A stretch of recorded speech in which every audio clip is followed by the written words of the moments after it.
Aku berkata dalam hati, mari, aku hendak menguji kegirangan. Nikmatilah kesenangan. Tetapi lihat, juga itu pun sia-sia. Tentang tertawa, aku berkata, itu bodoh. Dan mengenai kegirangan, apa gunanya? Aku menyelidiki diriku dengan menyegarkan tubuhku dengan anggur. Sedang akal budiku tetap memimpin dengan hikmat. Dan dengan memperoleh kebebalan, sampai aku mengetahui apa yang baik bagi anak-anak manusia untuk dilakukan di bawah langit selama hidup mereka yang pendek itu. Aku melakukan pekerjaan besar, mendirikan bagiku rumah-rumah, menanami bagiku kebun-kebun anggur. Aku mengusahakan bagiku kebun-kebun dan taman-taman, dan menanaminya dengan rupa-rupa pohon buah-buahan.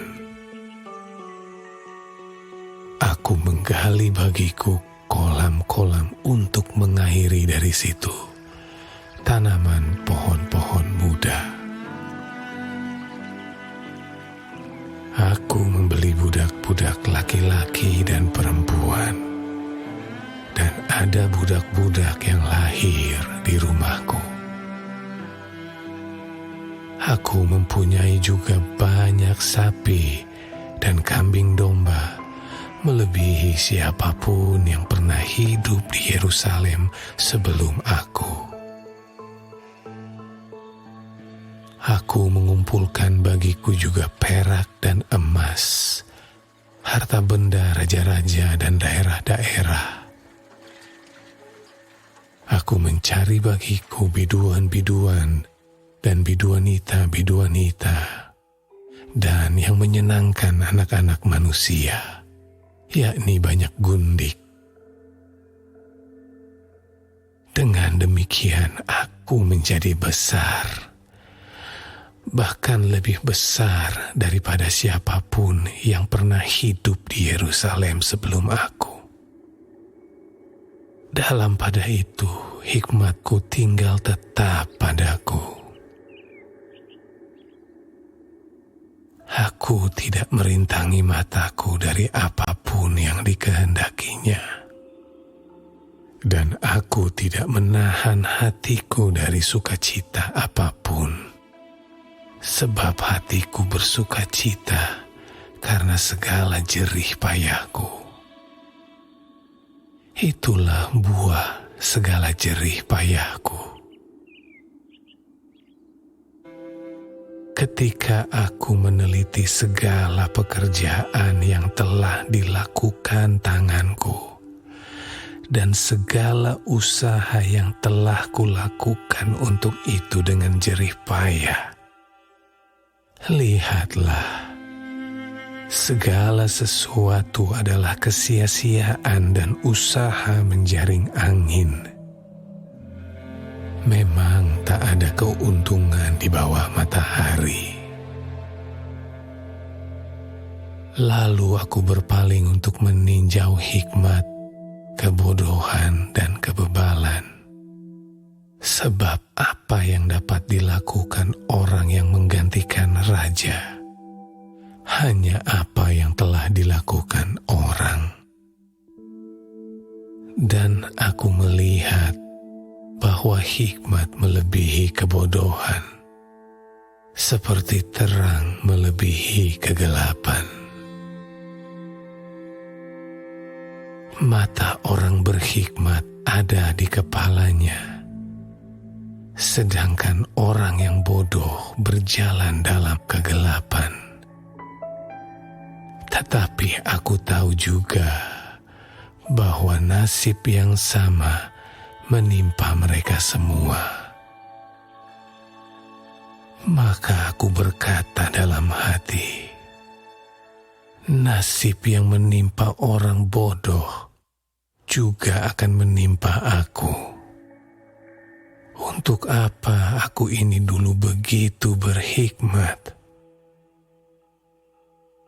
Lalu aku berkata dalam hati bahwa ini pun sia-sia. Karena tidak ada kenang-kenangan yang kekal, baik dari orang yang berhikmat maupun dari orang yang bodoh. Sebab pada hari-hari yang akan datang, kesemuanya sudah lama dilupakan. Dan orang yang berhikmat mati juga seperti orang yang bodoh.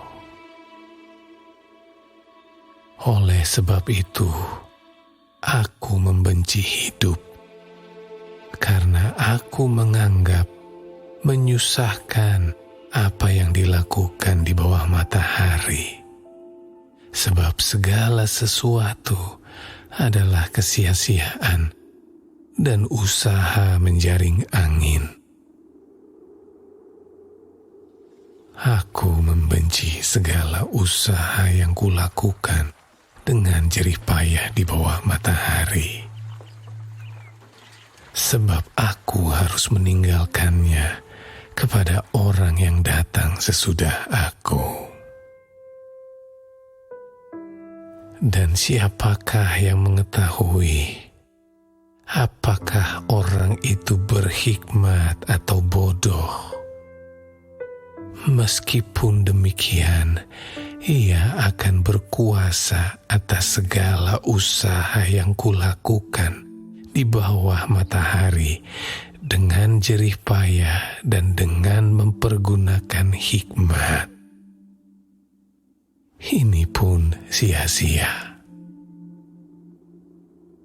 Dengan demikian, aku mulai putus asa terhadap segala usaha yang kulakukan dengan jerih payah di bawah matahari.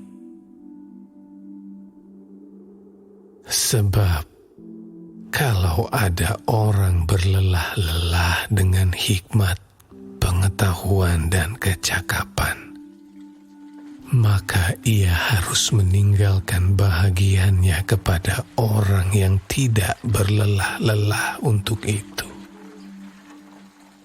Ini pun kesia-siaan dan kemalangan yang besar. Apakah faedahnya yang diperoleh manusia dari segala usaha yang dilakukannya dengan jerih payah di bawah matahari dan dari keinginan hatinya? Seluruh hidupnya penuh kesedihan dan pekerjaannya penuh kesusahan hati. Bahkan pada malam hari hatinya tidak tentram. Ini pun sia-sia. Tak ada yang lebih baik bagi manusia daripada makan dan minum dan bersenang-senang dalam jerih payahnya. Aku menyadari bahwa ini pun dari tangan Allah. Karena siapa dapat makan dan merasakan kenikmatan di luar Dia? Karena kepada orang yang dikenannya, Ia mengaruniakan hikmat, pengetahuan, dan kesukaan. Tetapi orang berdosa ditugaskannya untuk menghimpun dan menimbun sesuatu yang kemudian harus diberikannya kepada orang yang dikenan Allah. Ini pun kesia-siaan dan usaha menjaring